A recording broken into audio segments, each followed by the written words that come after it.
Hello guys, welcome to my YouTube channel. তো আজকে আমি তোমাদের দেখাবো কিভাবে লাইভ মার্কেট অ্যানালাইসিস করে ট্রেড নিতে হয়। তো তোমরা যদি ফ্রি সিগন্যাল পেতে চাও, আমার কমেন্টে থাকা বা ডেসক্রিপশন বক্স থেকে টেলিগ্রাম চ্যানেল জয়েন করো।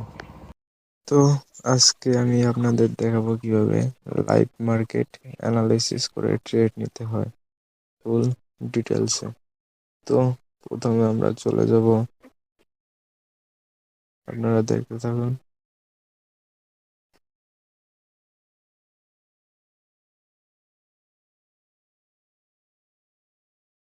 সাপোর্ট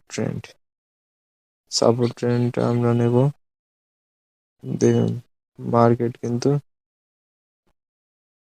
এই যে নিচে যে এই পয়েন্ট হলো সাপোর্ট, আর উপরের এটা হলো রেজিস্ট্যান্ট। এই যে, তো আমরা এখান থেকে কি করব, মার্কেট একটু ডাউনে গেলে আমরা কত বেশি না 10 সেকেন্ডের ট্রেড নেব। 10 সেকেন্ডের ট্রেড নেব আমরা আপের দিকে ট্রেড নেব। দেখুন, আপের দিকে ট্রেড নিলাম, কারণ দেখুন আগের ক্যান্ডেলটা পুরো দেখছেন আমাদের প্রফিট দিয়ে দিচ্ছে। তো এই ভিডিওটা করার মূল উদ্দেশ্য হলো, আপনারা যদি আমাদের টেলিগ্রাম চ্যানেলে জয়েন হন, তাহলে আমি আপনাদের প্রতিদিন লাইভ ক্লাস নিয়ে দেখাবো যে কীভাবে ট্রেড নিয়ে প্রফিট করতে হয়। তো ভিডিওটা ভালো লাগলে চ্যানেলটি সাবস্ক্রাইব করে পাশে থাকুন।